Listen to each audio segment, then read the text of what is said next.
दोस्तों, एक बड़ी मुस्कान और दिल में ढेर सारी खुशी के साथ मैं आप सबका स्वागत करता हूं मेरे इस नए शो में, जिसका नाम है द अनुपम खेर शो। कुछ भी हो सकता है। 14 साल बाद टीवी पर वापसी करने की खुशी में बयान नहीं कर सकता। बस इतना कहूंगा कि बहुत मजा आने वाला है। वैसे आप सोच रहे होंगे कि इस शो के नाम के पीछे कुछ भी हो सकता है क्यों है। वो इसलिए क्योंकि ये शो आशाओं का प्रतीक है, करुणा की परिभाषा है और अच्छाई व सच्चाई की विचारधारा पर आधारित है।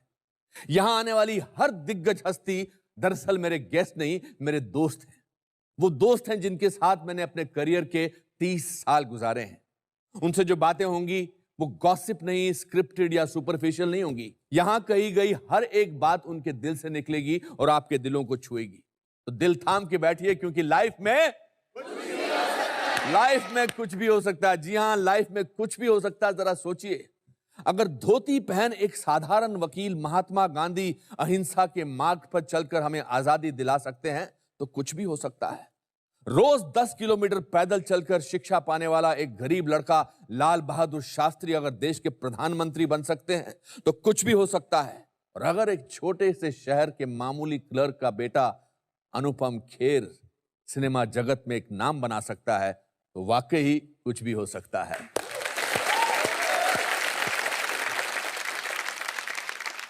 दोस्तों, हम सपनों की दुनिया में जीते हैं।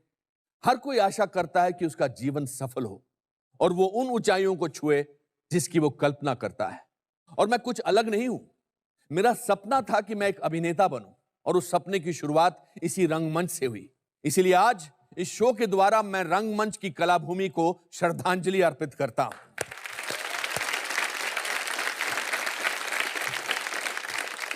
सपने पूरे होते हैं दोस्तों, लेकिन मेरा मानना है कि अपने सपनों को सच करने का सबसे अच्छा तरीका है कि आप जाग जाओ। कहते हैं dreams are just a reflection of your desires.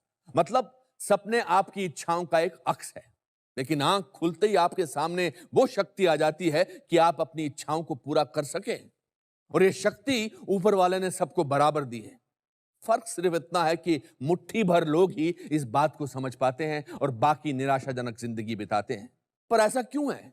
क्योंकि लोगों का लाइफ में नजरिया बहुत निराशावादी यानी पेसिमिस्टिक हो गया है। धीरे धीरे हमें अच्छाइयां दिखने बंद हो जाती हैं। हम हर चीज में बुराई ढूंढते हैं। एक खूबसूरत सफेद दीवार पर अगर कोने में काला दाग हो, तो हमें वो दाग दिखेगा, सफेद रंग नहीं। याद रखिए कि एक निराशावादी व्यक्ति को हर अवसर में कठिनाई दिखाई देती है, लेकिन एक आशावादी व्यक्ति को हर कठिनाई में अवसर दिखाई देता है। और फिर है ना हमारी फिलॉसफी, लाइफ में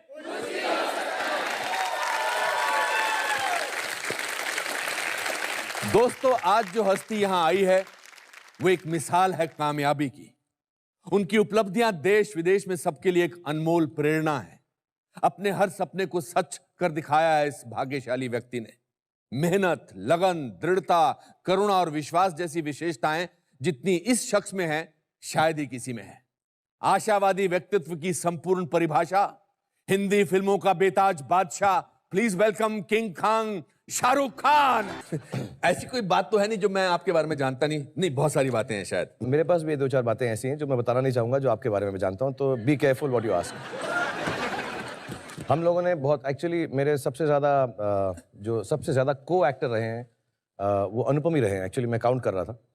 और कभी भी विलन का रोल आपने मेरे साथ नहीं किया। नहीं, मैं आपके साथ, मेरे विलन के जज्बात जागते ही नहीं। तो मेरे हमेशा बाप रहे हैं। और मैं आज सोच रहा था कि ऐसा क्यों है कि जो फिल्मों में सबसे ज्यादा मेरे बाप का रोल प्ले किया है वो इंडिया के सबसे बड़े विलन थे। तो ऐसा क्या सोच के लोगों ने बार बार मेरे को आपको मेरा बाप बनाया है? बिकॉज आप मेरे अंदर प्यार की भावना जगाते हैं और मैं आपके अंदर आदर की भावना जगाता हूं। ओहो, thank you very much daddy. Cool cool cool. Absolutely, मेरा बेटा फूल फूल फूल।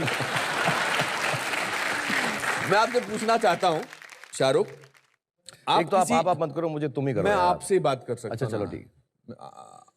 आप बोल के आप अपने मन में तुम समझ लेना। ओके, मैं समझ लिया। मैंने आप किसी अब्दुल रहमान नाम के इंसान को जानते हैं? मैं जानता किसी को नहीं हूँ, लेकिन मेरी जो नानी थी, हम उन्हें पिशी बोलते थे, और उन्होंने मेरा नाम बचपन में अब्दुल रहमान रखा था। आपको इस मेरे सवाल से हैरानी हुई? हाँ, मुझे काफी हैरानी हुई क्योंकि ये बहुत कम आपका लोग। असली नाम आपकी नानी ने अब्दुल रहमान रखा था। हाँ, मतलब कहीं रजिस्टर नहीं हुआ, लेकिन वो चाहती थी कि मेरा नाम अब्दुल रहमान रहे। और तो मुझे अजीब सा लगा। अभी आप सोचो, Baazigar starring Abdul Rahman in and as, वो जमता नहीं कुछ।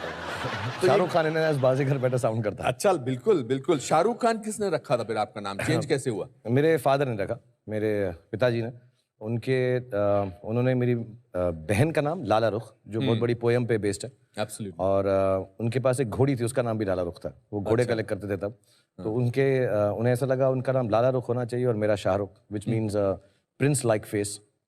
तो मैं मजाक से बोलता हूँ प्रिंस चार्ल्स लाइक फेस, क्योंकि नाक मेरी बड़ी है। नहीं नहीं, आपका चेहरा तो राजकुमार जैसा है, बिल्कुल। बट मेरी नानी ने अब्दुल रहमान रखा था। और जब मैं थोड़ा सा बड़ा हुआ तो मेरी जो कजन्स हैं वो छेड़ते भी थे, गाना गाते थे हाँ। कि जब तेरी शादी होगी तो हम ये गाना गाएंगे, अब्दुल रहमान की मैं अब्दुल रहमनिया। कोई पुराना गाना था। So I am glad, but having said that, जितने भी लोगों का नाम अब्दुल रहमान है, बहुत अच्छा नाम है। और वो अपना नाम शाहरुख खान रख नहीं लें, नहीं नहीं, तो अब्दुल उनकी रहमान ही लाइफ रहने में दीजिए। कुछ भी हो सकता है। नहीं, ऐसा नहीं है। शाहरुख खान एक ही रहने दो तो बेहतर है यार। एक ही है। हाँ, ऐसे ही रखते हैं, एक ही रखते हैं। अनुपम खेर भी एक ही है। बस there is no other one called Anupam Kher and Shahrukh Khan, बस। एब्सोल्युटली। अच्छा, मुझे ये बताओ कि आप आर्मी ज्वाइन करना चाहते थे, और ये तो हर छोटे बच्चे का ख्याल होता है कि मैं आर्मी ज्वाइन करूं, ऐसा था या जज्बा था पूरा? नहीं, मुझे बहुत दिल था। और एक्चुअली मैं एक आर्मी स्कूल के अंदर मैंने एडमिशन भी ले लिया था। और मुझे स्पोर्ट्स का बहुत शौक था, specially hockey, field hockey, football, cricket, athletics. तो ऐसा लगता था कि जो आर्मी ऑफिसर्स हैं वहाँ पे अपॉर्चुनिटी ज़्यादा मिलती है, आर्मी स्कूल्स में अपॉर्चुनिटी ज़्यादा मिलती है खेलने की। तो मैंने उसमें एक माउंट आबू में था स्कूल और एक कोलकाता के पास। तो आई थिंक मैंने एडमिशन भी लिया था, लेकिन फिर वो ऐसा उन्होंने बोला कि बाल वाल काटने पड़ेंगे बहुत। तो मैं छोटे बालों से बहुत, आपको ये तकलीफ नहीं है मुझे। आपका मतलब क्या है? नहीं नहीं, नहीं, आपका मतलब क्या? आपने अपनी आपने choice- बालों का रीजन दिया आर्मी ना ज्वाइन करने के लिए? नहीं, ऐसा नहीं बोलूंगा, लोग उसको कंट्रोवर्सी बना देंगे। कोई कंट्रोवर्सी नहीं है, ये तो दिल का शो है। आई थिंक माय मदर, उन्होंने भेज दिया। उसके बाद उनको ऐसा लगा कि मैं एक ही पहला ही लड़का हूँ पूरी फैमिली में, इंडिया में। बाकी सब लड़कियां थी। सो दे जस्ट फेल्ट कि पहला लड़का है, आर्मी में चला जाएगा। I think all the aunties, I have been brought up by women. मुझे सब नानी, माँ, मासियाँ, बहन, तो मैं सिर्फ लड़कियों में ही पला बड़ा हूँ। सो आई थिंक उन सबका दिल ऐसा हो गया कि अरे आर्मी में चला जाएगा। उनको ऐसा फीलिंग आता है ना, ऐसा ड्रामेटिक हो गया कि वॉर फ्रंट पे चला जाएगा और लड़ाई कर रहा होगा। सो आई थिंक कुछ 1-1.5 महीने बाद मेरी माँ ने डिसाइड किया कि नहीं, तुम आर्मी मत ज्वाइन करो, आर्मी स्कूल मत ज्वाइन करो। मैं आर्मी नहीं कर रहा था, आर्मी स्कूल ज्वाइन कर रहा था। और यहीं दिल्ली में रहा हमारे पास। और मेरी टिल द एज ऑफ 5 साल की उम्र तक या 6 साल की उम्र तक, क्योंकि हमारी माँ की फैमिली में कोई लड़का नहीं था, तो मुझे मेरी नानी ने अडॉप्ट कर लिया था। तभी नाम अब्दुल रहमान रखा था। तो मेरी माँ को तब ऐसा बड़ा दिल था, उन्होंने कहा हाँ हम और कर लेंगे, ये रख लो। बट आई थिंक 5-6 साल में बैंगलोर में रहा, बैंगलोर में। और फिर आई थिंक मेरी माँ का दिल चेंज हो गया, उन्होंने कहा नहीं, वापस करो मेरा लड़का, दूसरा वाला हो नहीं रहा हमसे।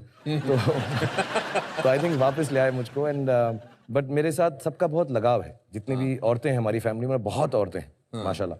तो वो सबका बहुत लगाव है। एंड आई थिंक उन सबका दिल ऐसा आ गया कि नहीं आर्मी मत करो, इसको पढ़ लिख के इंजीनियर बनाओ। तो उनकी तमन्ना पूरी होगी, मैं इंजीनियर बन गया। क्या बन गए? इंजीनियर बन गया मैं। इंजीनियर बन गए आप। आपके वालिद साहब क्या चाहते थे कि आप क्या बने? उन्होंने कभी ऐसा बोला नहीं, क्योंकि मैं 15 साल की उम्र का था जब उनकी फौत हो गई। तो ऐसा कभी हमको मौका नहीं मिला कि वो बताएं क्या बनूं। लेकिन 1-2 बातें बोलते थे जो मैं अभी तक याद रखता हूं कि यार जिस चीज़ में दिली खुशी हो वो बनना। और एक बात और बोलते थे कि वो, मैं उनको बहुत बहुत करीब था, मैं उनके मेरे दोस्त जैसे थे। तो हमेशा बोलते थे यार काम करना, और ना करो तो वो भी ठीक है, क्योंकि जो कुछ नहीं करते वो कमाल करते हैं। तो अगर ना दिल जाए तो मत करना। वो बड़े पोएटिक से थे। उन्होंने कभी मुझे नहीं कहा कि कुछ बनना, एक्सेप्ट वो कहते थे हॉकी जरूर खेलना, हमारा नेशनल स्पोर्ट है। वो खुद खेलते थे। तो I learn a bit of hockey. ऐसा नहीं कि मैं बहुत अच्छा हो गया, लेकिन सिर्फ उनको यह था कि स्पोर्ट्स जरूर करना, और उसके बाद जो दिल में आए वो करते क्या थे? कमाल करते थे।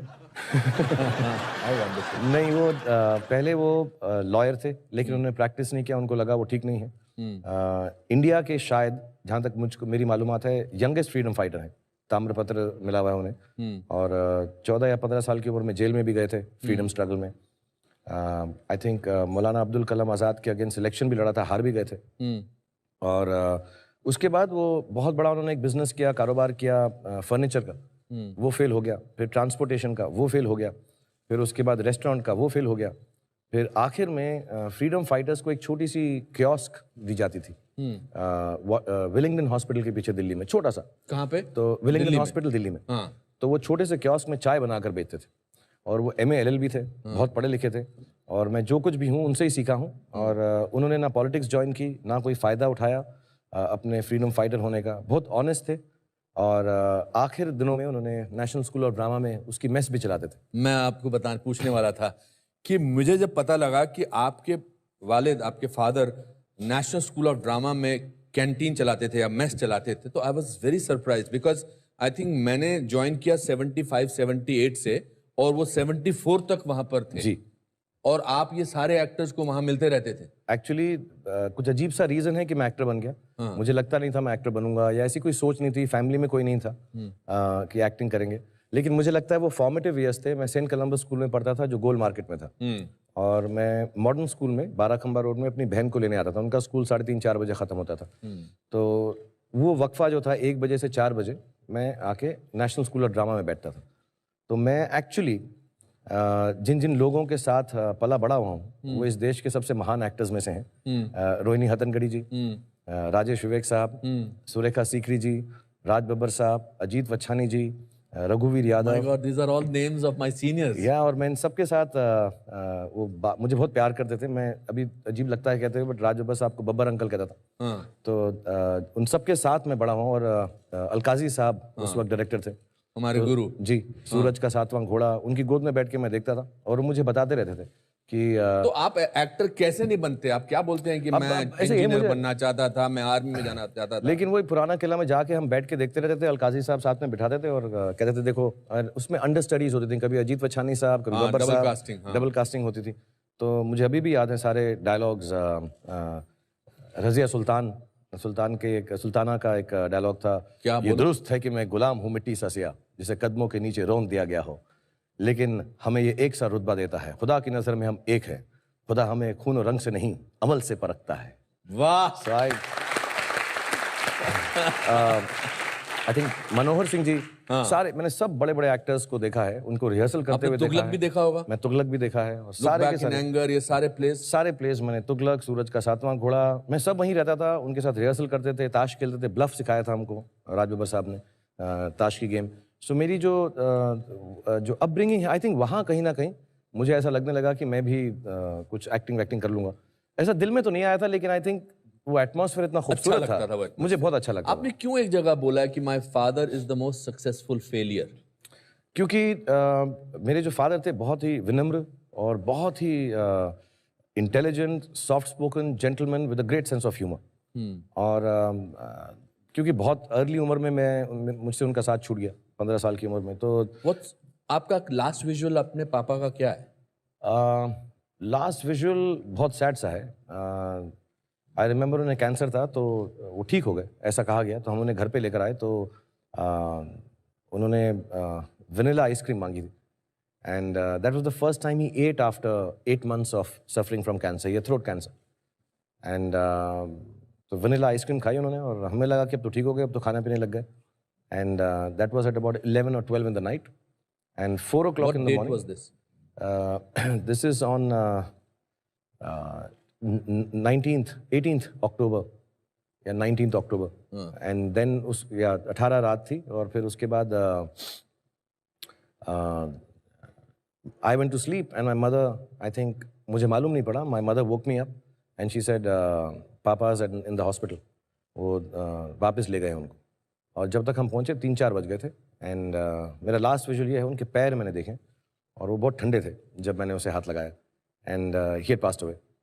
और that's the last visual. Then I didn't see his face, मैंने उनका चेहरा नहीं देखा क्योंकि मुझे बहुत दुख हुआ। और बट मेरी उनसे आखिरी मुलाकात यही है कि वनीला आइसक्रीम खा रहे थे, उसके बाद मैंने उनको नहीं देखा।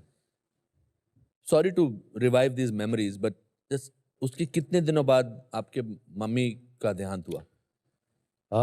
ही एक्सपायर्ड इन 81, मदर एक्सपायर्ड, उनका देहांत हुआ 1991 में, 10 साल बाद। तो हम लोग उनकी ही डेथ से जूझ रहे थे अभी, क्योंकि सडनली वो चले गए और हमारी बहन की जो थोड़ी तबीयत ख़राब हो गई, उनको सदमा पहुंचा, और अकेली औरत थी, तो फिर काम वाम पढ़ाना, और वो चाहती थी कि हम बहुत पढ़े लिखें। मेरे फादर भी ये चाहते थे, मदर भी। तो मुझे उनकी फौत के बाद मालूम पड़ा कि उन्होंने कितने लोगों से कर्जे लिए, कितनी मेहनत की, कि मैं और मेरी बहन जो है, मेरी बहन भी MLLB है, मैं खुद मास्टर्स हूँ, मैंने डिग्री नहीं ख़त्म की लेकिन मैस कम्युनिकेशन से। लेकिन उन्होंने कहा कि तुम पढ़ना ज़रूर। और मुझे अभी भी याद है, उस ज़माने में फ़ीस देने में तकलीफ़ होती थी, लेकिन वो बेचारी कहीं ना कहीं से जुगाड़ करके, मेहनत करके, आई थिंक वो काम करती रहीं। तो वो 4-5 साल तो उसी सदमे में निकल गए कि फ़ादर की डेथ हो गई। और जब तक हम उससे बाहर निकलने वाले थे, हमारी जो माँ थी बिल्कुल हेल्दी थी, बट सडनली एक दिन रात को उनको ऐसा कुछ दर्द हुआ पैर में, और गए, उन्होंने कहा डायबिटीज़ है, और देखते देखते 1.5 महीने में उनकी भी डेथ हो गई। पार्किंग लॉट में प्रे कर रहे थे और आप वापस नहीं जा रहे थे अपनी मम्मी को मिलने, क्योंकि आपको लगता था कि अगर मैं प्रे करता रहूंगा तो my mother will not pass away. या बत्रा हॉस्पिटल है दिल्ली में, हाँ। और उसके ICU में थी। उस ज़माने में ICU में अंदर नहीं जाने देते थे, अब तो सबको जाने देते हैं। तो मुझे किसी ने कहा कि तुम दुआ करते रहो, और जब तक दुआ जारी रहती है तब तक अल्लाह मियाँ जो हैं सुनते रहते हैं, सुनने में तो मसरूफ़ रहते हैं कि कुछ एक्शन नहीं लेते। तो मेरी एक ही दुआ है, मुझे एक ही आती है, मैं सबको सिखाता भी हूँ, और स्पोर्ट्स की दुआ है, नस्रुम मिनल्लाहि व फतहुन करीब, कि खुदा मुझे शक्ति दो कि मैं जीत सकूं। हर हर हर हर दोबारा बोलना एक बार, क्या? नस्रुन मिनल्लाहि व फतहुन करीब, ओके। कि अल्लाह मियाँ मुझे आप ताकत दें कि मैं हर सिचुएशन में जीत सकूं, उससे फेस कर सकूं। सो मुझे बोला गया कि उसको 100 बार पढ़ें और अच्छा होगा। तो मैंने कहा मैं कुछ ज़्यादा ही कर देता हूँ, वैसे ही ओवर एक्टिंग करता हूँ, मैं कहा ज़्यादा कर देता हूँ, एक्स्ट्रा चांस क्यों लूँ। तो I kept on praying, and I remember the doctor came down and he said आप अलाउड हैं ICU में, जिसका मतलब यही था, तभी अलाउ करते हैं जब आई थिंक लास्ट घड़ी आ जाती। और तो I didn't want to go, मैंने कहा मैं नहीं जाऊंगा, दुआ करता रहूंगा तो शायद वो ठीक हो जाएंगी। ठीक हो जाएंगे। लेकिन फिर मैं चला गया, क्योंकि माय सिस्टर एवरीवन सेड कि जाना ज़रूरी है, मैं चला गया। और मेरा एक यकीन है कि इंसान तब दुनिया छोड़ता है जब वो सेटिस्फाइड होता है। In the moment of accident, जो भी मौके से आदमी जाता है, क्योंकि अगर ऐसा ना हो तो माँ बाप अपने बच्चों को छोड़कर नहीं जाएंगे। क्योंकि मुझसे आज अगर कोई बोले कि अपने बच्चों को छोड़ के जाओ, तो मैं नहीं यार, ऐसा हो ही नहीं सकता। अनलेस मैं बिल्कुल सेटिस्फाइड हूँ कि वो ठीक हो जाएंगे, सब उनका ध्यान रखा जाएगा। तो मुझे ऐसा लगता है, मेरी एक थ्योरी है कि इंसान इस दुनिया को तभी छोड़ता है जब वो एकदम सेटिस्फाइड और खुश हो, ये हाँ अभी ठीक है, मैं जा सकता हूँ, बाकी सब संभल जाएगा। सो जब मेरी मदर ICU में थी तो मैं उनके पास बैठ गया, और मैंने एक बड़ी गलत बात की कि मैं उनको दुख पहुंचाता रहा। दुख पहुंचाते थे? मैं कहता रहा उनको, मैंने कहा अगर मैं इनको सेटिस्फाई नहीं होने दूंगा तो शायद ये जाएंगी नहीं। ओह। तो मैं उनके पास बैठ के ऐसी बातें करता रहा कि देखो, अगर आप चले जाएंगी तो मैं अपनी बहन का ख्याल नहीं रखूंगा, मैं पढ़ूंगा नहीं, मैं काम नहीं करूंगा, ऐसी स्टूपिड बातें करता रहा। तो मैं ऐसी छोटी छोटी बातें करता रहा उनको कि उनको तकलीफ पहुंचे कि यार अभी मैं सेटिस्फाइड नहीं हो सकती, मैं जाऊंगी नहीं, तो मैं जाऊंगी नहीं। और वो मॉनिटर होता है, वो पू पू पू पू पू पू करता रहता है ऐसा करके। And I think they don't declare you dead till your heart stops and your brain stops. तो वो कभी कभी ऐसा 250 पे जाता था, फिर 5 पे आ जाता था, 250 पे जाता था। जब 250 पे जाता लगता कि यार डिससेटिस्फाई हो गई। बट आई थिंक ये सब बिलीफ होते हैं बचपने के। उनको जाना ही था, और शायद वो सेटिस्फाइड थी कि मैं अपनी बहन का भी ख्याल रखूंगा, ज़िंदगी में ठीक ठाक कर लूँगा। तो God knows better and mother knows the best. आप इसीलिए मैंने सुना है कि आप बहुत आयरन पजामा पहनते हैं जिसको बहुत प्रेस किया हो, क्योंकि आपका ख्याल ये है कि अगर सपना आए तो जिसका भी अच्छा सपना आए तो उससे अच्छे कपड़ों में मिले। नहीं, आयरन पजामा नहीं पहनता, पजामा डेथ बिफोर पजामा। हाँ जी, पजामा नहीं कभी नहीं पजामा पहनते? कभी नहीं क्या पहनता। पहन के सोते हैं आप? मैं शॉर्ट्स पहनता हूँ या ट्रैक पैंट्स पहनता हूँ। पजामा मतलब डेथ बिफोर, पजामा तो कभी ना पहनूं। कभी ना पहनेंगे? मैंने पजामा पहनना बहुत पहले छोड़ दिया था। हाँ, उन्हें पजामे में आदमी मामा लगता है, मैं बिल्कुल ना पहनूं पजामा। मैं बहुत वेल ड्रेस्ड होकर सोता हूँ। अगर मेरा बस चले तो सूट वूट पहन के सो जाऊंगा। अच्छा। हाँ, मगर मैं अच्छी व्हाइट टी-शर्ट आप औंधे सोते हैं या पेट के बल सोते हैं? डिपेंड करता है कि रात में कौन है साथ में।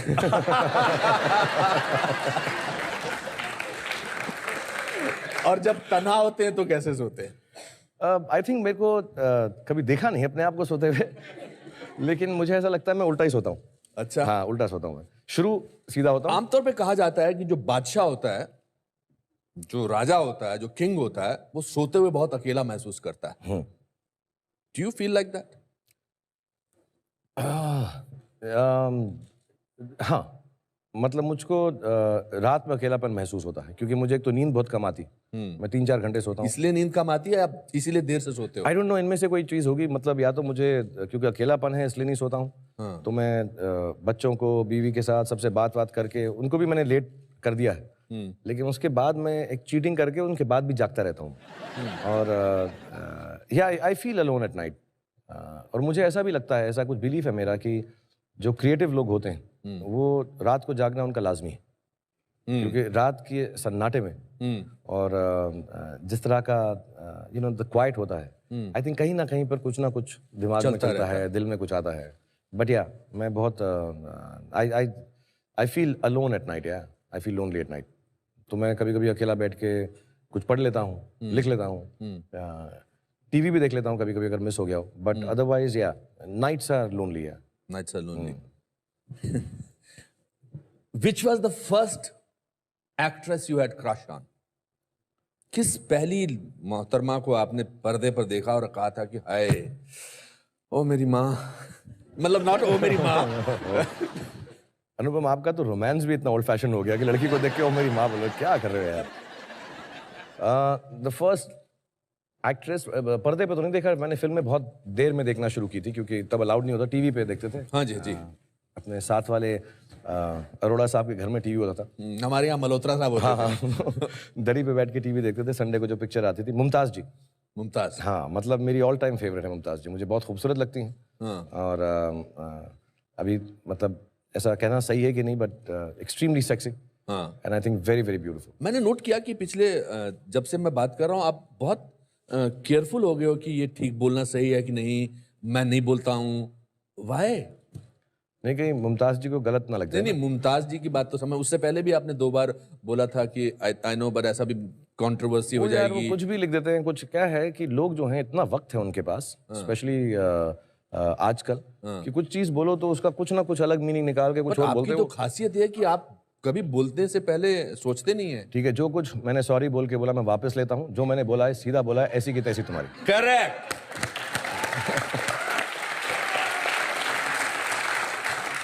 एंड आपके पसंदीदा एक्टर कौन थे? मुझे बलराज साहनी साहब बहुत अच्छे लगते थे। हालांकि हालांकि बलराज साहनी साहब ने कोई गाना नहीं गाया है नाच नाच के, एक्सेप्ट वो ओ मेरी ज़ोहरा जबीं। एक्सेप्ट यश जी वाला वक्त वो का। मुझे बहुत अच्छे लगते। कुछ प्लेजेंट था उनमें। और अब मुझे और भी अच्छे लगने लगे हैं जब मैं पीछे देखता हूँ। मेरे मम्मी डैडी के फेवरेट दिलीप साहब थे, तो उनकी वजह से वो बहुत अच्छे लगते थे। और विश्वजीत जी मेरे मम्मी के फेवरेट थे। उन्हें बड़ा हैंडसम समझती थी, वो समझती थी मैं बड़ा होकर उनकी तरह बनूं। मेरी मम्मी को भी विश्वजीत अच्छा लगता था। हाँ, तो उनके गाने, वो क्या कौन सा था, अप्रैल फूल उनका था, अप्रैल फूल बनाया आप। तो वो मुझे जबरदस्ती अच्छे लग जब वो मिला भी तो मैंने उन्हें कहा कि सर मेरी मम्मी के आप फेवरेट हैं, तो मैं उनकी फिल्में बहुत देख चुका हूँ।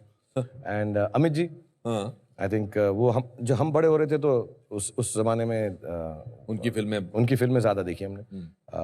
एंड देन मुझे शशि कपूर साहब भी बहुत अच्छे लगते हैं। I thought he was fantastically pleasant. और सीरियस एक्टर्स में नसीर भाई बहुत अच्छे लगते हैं, ओमपुरी जी, आप। अच्छा। मेरा बोलने के अलावा तो तुम्हारे पास कोई चारा भी नहीं था। अच्छा, ठीक है, सोच मत बोलना। बट टेल मी, एक्टिंग का ख्याल, मतलब हु वाज दैट परफॉर्मेंस, या क्या सोच के आपने एक्टर बनना सोचा था? मतलब एक्चुअली मैं बनना ही नहीं चाहता था एक्टर। ये बहुत कम लोगों को मालूम है। मैं जब मम्मी का देहांत हो गया तो फिर ऐसा कुछ 1991 में हुआ, और उस जमाने में एक टीवी सीरियल कर लिया था। और वो क्यों किया था, मैं फुटबॉल क्रिकेट खेलता था, मुझे चोट लग गई। चोट लगी तो मेरा खेलने का करियर जो है सॉर्ट ऑफ एंड हो गया कि ये चोट ठीक नहीं होगी। मैं बहुत बहुत परेशान हो गया। तो बैरी जॉन ने एक प्ले शुरू किया, जो मेरे गुरु हैं, और उन्होंने एक प्ले शुरू किया, in which Annie gives it those ones. तो उसके लिए 10 लड़के चाहिए थे और 80 लड़कियां थी। लेडी श्री राम कॉलेज का प्ले था। तो मैं ऑडिशन के लिए पहुंच गया, क्योंकि शाम में फ्री होते थे, पहले खेलता था।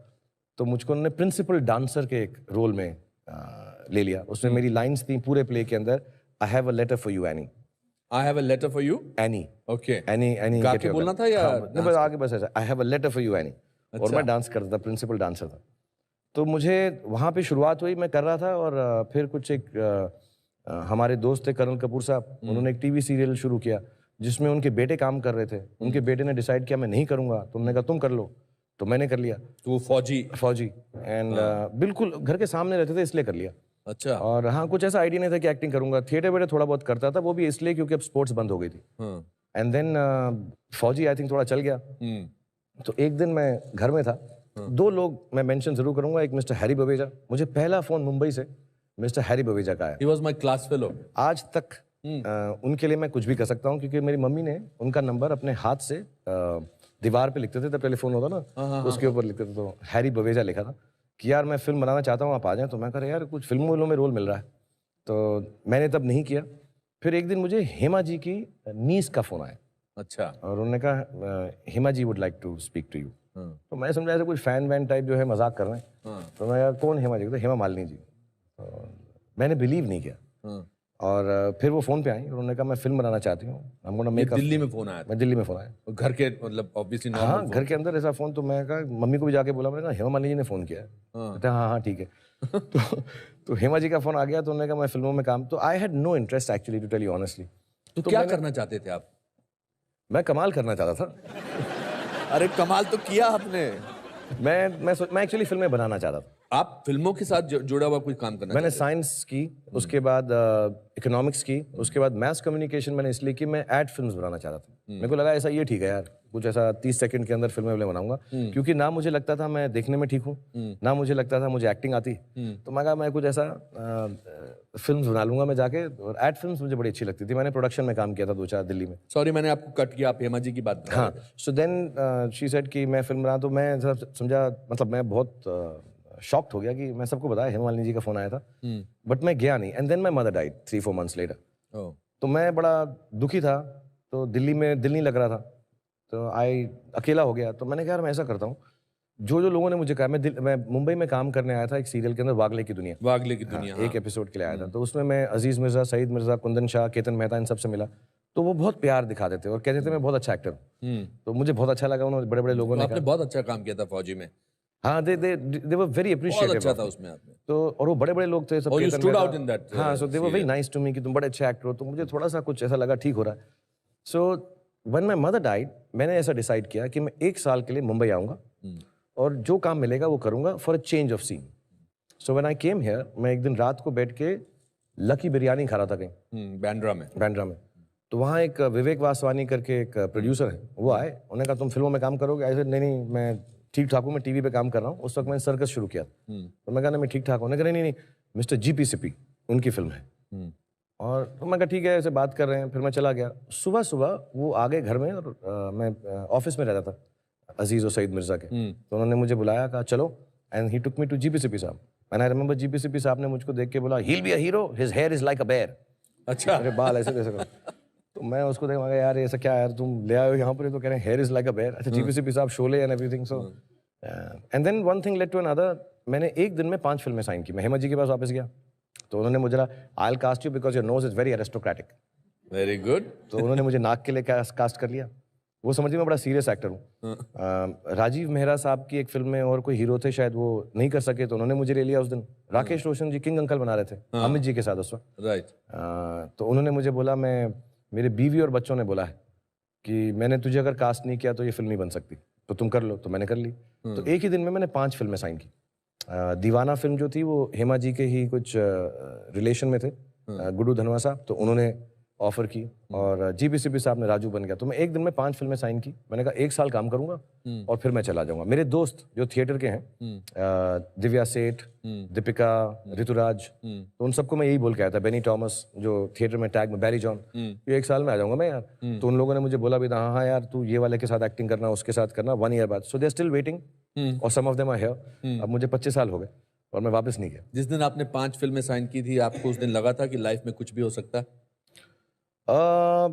एक्चुअली जिस दिन मैं मुंबई में पहली बार आया और जब मैं फर्स्ट टाइम यहाँ पर आया था, तो मेरे पास वापस जाने के पैसे नहीं थे। और मैं ओबरॉयज होटल है जो, तो वहाँ पे था, ना पैसे थे ना कपड़े धुले हुए थे, और मुझे वापस जाना था मुंबई, बहुत साल पहले की बात, दिल्ली। तो मैं वहाँ खड़ा होकर मैंने ऐसा बोला था कि यार ये सिटी ने मुझे बहुत परेशान कर दिया है, एकदम सड़क पे ले आया, मैं सड़क पे सोता था। तो मैं कहा यार मैं एक दिन आऊँगा और इस सिटी को ओन करूँगा। जी। बचपने की बेवकूफ़ी समझिए इसको, मैं प्राइड से नहीं बोल रहा, और arrogance से नहीं बोल foreshadowing रहा, of the coming events. But मैंने ऐसे गुस्से से बोला था वहाँ खड़ो के यार एकदम मेरे कौन साथ था इसी- आसपास? नहीं, मैं अकेला ही था, सब लोग के सामने नहीं बोलता ऐसी बातें, बेइज्जती हो जाती है। वो मैं कहा मैं एक मन दिन में यार- बोला था या जोर हाँ, से नहीं, वहाँ बोला पे खड़ा हो गया ऐसा रोज आ रहा था, मैं कहा यार मैं ये सिटी ऑन करूंगा। एंड फर्स्ट टाइम जब मैं यहाँ पर हेमा जी के साथ कॉन्वेंट विला में पहला शॉट दे रहा था, और हेमा जी ने मुझे एक्टिंग करके दिखाई और कहा कि what you doing, do like this. Hema ji ने ऐसा कुछ मुझे कि जब मैं चांद को देखता हूँ तो ऐसा होता है, ऐसा करके बड़ा खूबसूरत सा, मैं उनको ऐसा देखता रहा, ऐसा करके, she'll do like that? I said no, only you can do like that. And you're beautiful, I'm not so beautiful, can I do it differently? She said, you do how you want, come on. And when I was standing there, तब मुझे ऐसा लगा कि जिंदगी में कुछ भी हो सकता है, और आपको कभी ऐसा भी लगे कि कुछ नहीं होने वाला, तब भी कुछ भी हो सकता है। और इस दौरान गौरी आपकी लाइफ में आ चुकी थी? जी हाँ, मैं यहाँ पर तभी आया, मतलब आने के 3 महीने बाद मैंने शादी कर ली गौरी से। Gauri came into your life, तो पैरेलल ट्रैक पर आपकी लाइफ चल रही थी। यहाँ काम नहीं मिल रहा था, मतलब जद्दोजहद चल रही थी, और यहाँ मोहब्बत चल रही थी। आई मेट गौरी जब वो 14 साल की थी और मैं 18 साल का था। आप 18 साल के थे। मैं 18 साल का था। मैं दिल्ली में पार्टीज हुआ करती थी जहाँ पर उस ज़माने में ऐसा हुआ करता था कि लड़के एक साइड पे बैठते थे, लड़कियाँ एक साइड पे, फिर उसके बाद उठकर जाना पड़ता था, may I have the next dance with you. तो मुझ में आज तक और उस वक्त भी I have never been able to, आप जानते हैं मुझे सालों से, मैं कभी भी किसी लड़की से बात नहीं कर सका हूँ। मैं पर्सनल लाइफ में बहुत शाय हूँ, तो आज तक मैंने किसी लड़की से बात नहीं की ना। मुझको ऐसा लगता था मैं किसी लड़की से आके कहूँगा कि यार may I have this dance with you, कहेगी नो, तो मैं वहीं पर पिघल कर ढेर होके मतलब ऐसा वैसे बहुत कम होगा। नहीं मैं आप में से कोई मना करेगा अगर ये कहेंगे कि I want to have a dance with you? ऐसा I have never been able to ask a girl anything in my but life. You are shy. I'm very shy. इतनी हैरानी की बात है, मैं आपको इतने सालों से जानता हूँ, आप शाय हैं हाँ, मैं बहुत शाय हूँ। और आप रोमांस के बादशाह हैं। मुझे ऐसा लगता है जो शाय होते हैं वही रोमांटिक होते हैं, जो थोड़े से आउटगोइंग होते हैं वो ऐसे, मैं समझ गया। हाँ वो जमता नहीं। मतलब पता मैं नहीं किसकी अपनी तरफ एक्चुअली इशारा है। अपनी शाइनेस की भड़ास जो है रोमांटिक रोल करके निकालता हूँ, सिनेमा पे लेकर सिनेमा में निकालता हूँ। तो मैं कभी भी किसी लड़की से बात नहीं कर सका। मैं सेग्रीगेट स्कूल से हूँ, सेंट कोलंबस से, वहाँ लड़कियाँ नहीं थी। मैंने आज तक किसी लड़की से, मतलब 18 साल की उम्र तक, ना किसी से बात की थी।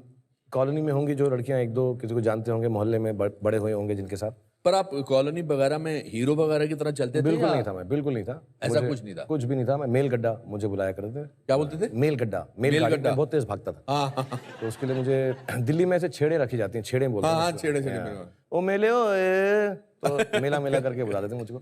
बट बाकी दूसरे जो मेरे दोस्त थे, कालू, पिन्नी, बिट्टू, गिट्ठी, ऐसी हमारे छेड़े घर के पास एक फैमिली थी, उनका नाम था, चारों बच्चों का नाम था मिड तोला पापा ते चीना। वहीं से मुझे आइडिया आया था। वो जो हमने दुल्हनिया कहाँ आना कोकी ओबो लोलो पापा, हैं? वो करके दिखाएंगे बाद में, थोड़ी देर बाद। after this. हाँ। But yeah, sir, I'd never asked a girl for a dance. हम जाते थे ऐसा वाइट शर्ट, ब्लू जीन्स पहन के कुछ, एंड तो मेरे दोस्त के साथ एक बार वो डांस कर रही थी कोई लड़की, तो मेरे दोस्त को मैंने बोला यार मैं इनके साथ डांस कर सकता हूँ, तुम पूछ लो। अशोक वासन है, वो सिंगापुर में है अभी। तो मेरे 3 दोस्त हैं जो बहुत करीब हैं, विवेक, अशोक और रमन। तो अशोक ने कहा हाँ हाँ, तो उसने ऐसा बोल दिया होगा उसको कि इसके साथ डांस कर लोगी, तो उसने कहा हाँ, तो मैंने डांस कर लिया। तो उन्होंने डांस किया, मैंने उनसे नाम पूछा और वो बहुत अच्छी थी। मैंने उनसे पूछा आपका टेलीफोन नंबर देंगी, क्योंकि मुझे और चीज़ें आती नहीं थी पूछना। तो उन्होंने कहा हाँ दे दूंगी। और वो पहली लड़की थी जिनसे मैंने डांस किया या उनसे नाम पूछा या टेलीफोन नंबर पूछा। मगर यही ठीक है यार, एहू कुड़ी लेनी है, इसने नहीं नहीं बोला है, इसी को सेट कर लो। और then after 2-3 years I asked her will you marry me. और मुझे याद है मैं फिएट थी मेरे पास, एक छोटी सी टूटी फूटी सी, तो मैंने उनको गाड़ी से उतारा एक बार, पंचशील में रहती थी ऐसा, तो मैंने कहा विल यू मैरी मी और करके मैं चला गया। सुना भी नहीं मैंने येस और नो। तो उन्होंने हाँ ही कहा होगा क्योंकि कर ली शादी बाद में उन्होंने। बट या she is the first girl I knew. And जब मैं एक्टर बनने गया शायद उनको अच्छा नहीं लगा, क्योंकि एक्टर्स की रेपुटेशन ऐसी होती है। और हमारी जो है इंटर रिलीजन मैरिज है, और हिंदू पंजाबी हैं, मैं पठान मुस्लिम हूँ। और एक्टर बनना चाह रहा था। एंड आपको मालूम है my hair was like a bear. तो अगर आज मेरे सामने कोई सुहाना के पास लड़का आए जो मेरे जैसा है, apart from the religion part, जो मैं कंसिडर नहीं करूंगा, लेकिन बाल अगर उसके ऐसे हों और एक्टर बन रहा हो और माँ बाप उसके जिंदा ना हो, तो मैं भी ना कह देता। तो उन्होंने भी ना कहा। बट आई थिंक कुछ होते होते चलते बनते इधर उधर होके एक दिन उन्होंने कहा कि तुम मेरे मामा और मामी से बात कर लो, वो ठीक ठाक हैं। मुझे याद है उनके जो भाई थे विक्रांत, जो बहुत प्यारे हैं, पंजाबी टाइप गुंडे थे वो। उस जमाने में दिल्ली में सभी गुंडे होते हैं। सो उन्होंने मुझे बोला था, भाई साले यार तू देख ले एक बात यार, तू मेरी बहन के साथ कोई हैंकी पैंकी ना करना यार। अच्छा। क्या है, मेरे जो मामा है ना, उनके डोले जो है मूनलाइट में लश्कारे मारते हैं। डोले इज मसल्स। साले उनके डोले जो है ना मूनलाइट में, मुझे समझ नहीं आया कि वो रात में जाके वो डोले क्यों दिखाते हैं, बट वो अलग डोले जो है ना उनके साले मूनलाइट में लश्कारे मारते हैं। साले तलवार लेके आ जाएंगे कच्छे में। तो तलवार तो ठीक है, कच्छे में क्यों आएंगे, but there are beautiful family. And I think मैंने उनको समझाया कि मैं ठीक ठाक हूँ और मैं आपकी बेटी का ख्याल आराम से रखूंगा। And then I became an actor. And मैंने जैसे बताया, मैं जून में शूटिंग शुरू की और अक्टूबर में मैंने शादी कर ली। और एक्चुअली हेमा जी के सेट पे ही, दिल आशना के सेट के ऊपर हमारा हनीमून था। उनकी, गौरी की ऐसी क्या क्वालिटी थी जो आपको इंस्टेंटली पसंद आई थी? अब ऐसे कुछ मैं मिला तो नहीं था उनसे। नहीं मतलब after you started liking her. I don't know if it is right और रॉन्ग टू से, बट फिजिकली बहुत अट्रैक्टिव थी। भाई बहुत अच्छा आंसर है, फिजिकली बहुत अट्रैक्टिव थी गौरी के लिए। For I think that's a great. आपके वालिद साहब की और आपकी अम्मी जान की लव स्टोरी भी बहुत रोमांटिक है। बहुत अमेजिंग लव स्टोरी है उनकी। मेरे जो वालिद थे वो कज़न ब्रदर हैं जनरल शाहनवाज के, लाल किले से आई आवाज, मंगल ढिलो शाहनवाज जो हमारा नारा है। तो शाहनवाज साहब हमारे कज़न या रिलेटेड हैं पेशावर से। एंड मेरे फादर उनके साथ इंडिया गेट पर रात को वॉक, खाना खाने के बाद जो ना वॉकिंग करते थे उस ज़माने में, तो वॉक के लिए निकले थे। और मेरी जो मदर हैं वो अपने फादर जो चीफ इंजीनियर कर्नाटक स्टेट थे, वो ड्राइव के लिए इंडिया गेट देखने आए थे और उनकी गाड़ी का एक्सीडेंट हुआ, वो उल्टी हो गई। तो ये दोनों पठानों ने उस गाड़ी को, ड्राइवर भाग गया तो उन्होंने उस गाड़ी को सीधा किया। और जो फैमिली थी उसके अंदर मेरी मदर थी, उनकी एक बहन थी और उनके फादर थे। उनको हॉस्पिटल ले गए, फादर ठीक थे। मेरी जो आंटी हैं मासी, उनका होंठ कट गया था। और मेरी जो मदर है उनकी मेमोरी लॉस हो गई थी। अच्छा। और उन्हें, हाँ, और उन्हें ब्लड चाहिए था एक्सीडेंट में। तो मेरे फादर का जो ब्लड था उनसे मिलता था ग्रुप। तो उन्होंने रात को पठान साहब ने कहा कि हम ही दे देंगे। एंड तो मेरे फादर हर रोज़ उनको जाके मिलते थे, खाना वाना देते थे, बात करते थे और बातें चलती थी कि यार आप यहाँ की हैं, वो हैं, फलाना है। आई थिंक उसी में उनका प्यार हो गया। And he went to Bangalore. और I think my mother was to be married to someone else, engage थी वो उस वक्त। अच्छा। अभी नहीं बोलूँगा क्योंकि बहुत फेमस आदमी थे जिनके साथ वो एंगेज थी। तो माई फादर वेंट देयर। और उनके जो फादर थे मेरी मदर के, उन्होंने उनको कहा कि यार आपने इतना किया। सो माई फादर से आई लाइक टू मैरी, 4 बहनें थी वो, तो I like to marry your daughter. तो उन्होंने कहा कि ठीक है यार, आपने इतना एहसान किया हम पे। मेरी जो नानी थी उनका ये न्यूज़ सुन के मिस कैरेज हो गया था। अच्छा। तो उनको भी ब्लड की जरूरत थी। उनका भी ब्लड जो था मेरे फादर से मिलता था। क्या बात है। मेरे फादर का ब्लड ही कुछ ऐसा था। हाँ, हैं? मतलब ग्रेट, मेरे बाप का ब्लड खून ही कुछ ऐसा था। हाँ, the greatest blood donor in the world. So वो वहाँ पर भी चले गए, उनको भी ब्लड देकर आ गए थे बैंगलोर में। तो he went to the family and the family was very, वो बहुत मतलब उनका, they were very indebted to him. तो उन्होंने कहा कि मैं आपकी बेटी से शादी करना चाहता हूँ। तो वो समझे कि जिसकी ऑब्वियसली एंगेजमेंट नहीं है, उनकी 4 बेटियां थी। उन्होंने कहा यार हमारे उनमें पास से तो, किसी, हाँ। हाँ मतलब पहली वाली तो एंगेज थी। सो ही सेड नहीं मुझे इन्हीं से शादी करनी है। तो उन्हें वो बहुत खूबसूरत लगी। तो आई थिंक क्योंकि वो ऐसे इंडेटेड थे, उन्होंने वो एंगेजमेंट वगैरह तोड़ा के मेरे फादर से उनकी, हालांकि उनका एज डिफरेंस उस जमाने में ऐसा माना नहीं जाता, 13 साल का एज डिफरेंस है बिटवीन आपके पापा और आपकी मम्मी में। हाँ, but they agreed to it and they said कर लो यार शादी तुम। अब तुमने, कमाल की लव स्टोरी है, इसको हाँ, तो आपको फिल्म में बनानी चाहिए इस पर। बट मुझको क्या है, वो डर लगता है खून देने से, अदरवाइज मैं कर लूँ मैं थोड़ा। अच्छा, अपना रोल, पापा का रोल आप ही करने वाले हो? क्योंकि मम्मी का तो नहीं करूंगा ना यार। नहीं, नेचुरली मुझे लगा कि शायद अपने बेटे को देना चाहोगे। कोई अच्छा एक्टर करे वो रोल तो बेहतर है ना यार। अरे don't be nasty to him, I am sure. What does your son want to be? मैंने भी उसे वही कहा है जो मेरे बाप ने कहा था, जो कुछ नहीं करते वो कमाल करते। तो जो अच्छी तुम्हारे लाइन दिल है। में आए, आपने हाँ। किसी फिल्म में इस्तेमाल की है ये जो कुछ ये भी लाइन करते हो, मैंने आज कमाल तक नहीं करते हैं? इस्तेमाल की, नहीं। बहुत खूबसूरत लाइन इट्स अ है ये। Beautiful line. My father used to say, हम तुम्हारी उम्र में पहाड़ों पर नंगे पैर चढ़ जाते थे, और अगर तुम चढ़ना चाहो चढ़ जाओ, नहीं चढ़ना चाहो तो कुछ मत करना, क्योंकि जो कुछ नहीं करते वो कमाल करते हैं। बहुत अच्छे। आपके फादर आपकी मदर के लिए वर्सेस शेर व शायरी बहुत करते थे। हाँ, ही यूज्ड टू, मतलब उन्होंने मुझे शायरी सिखाई भी, और वो बहुत एक्चुअली बहुत पढ़े लिखे और बहुत ही, जैसे मैंने बताया, विनम्र और फिलोसॉफिकल एंड ह्यूमरस। मेरा सेंस ऑफ ह्यूमर उन्हीं से है। मेरी मम्मी थोड़ी सीरियस ही थी, तो वो मुझे बहुत अच्छी अच्छी बातें उन्होंने सिखाई ज़िंदगी में ले जाके, क्योंकि हम जब बड़े हो रहे थे तो बहुत गुर्बत ज़्यादा थे, पैसा नहीं था। तो झूठ बोल के मम्मी को कि हम फिल्म दिखाने ले जा रहे हैं, वो ले जाके ऐसे चने वने खिलाते थे कमानी ऑडिटोरियम के सेंटर में, कि यहाँ बैठ जाओ यार, गाड़ियाँ देखो। So I have grown up with him, and बहुत शायरी सिखाते थे, अच्छी बातें बताते थे, एंड उनकी वजह से उन्होंने मेरा एक दीवान भी लिखा। मैं भी शायरी करने लग गया था, और बड़ी गंदी सी, बट उन्होंने कहा कि यार, he always encouraged creativity, so he taught me lot of shayari. Ghalib sahab की भी सुनाते रहते थे हमेशा, जो मैं अपने बच्चों के साथ करता हूँ। I tell them poems, I tell them stories, क्योंकि मुझे कहीं लगता है जब आदमी बड़ा होता है तो जो बचपन की चीज़ें जो सीखी होती हैं, those things come back to help you out in times when you're not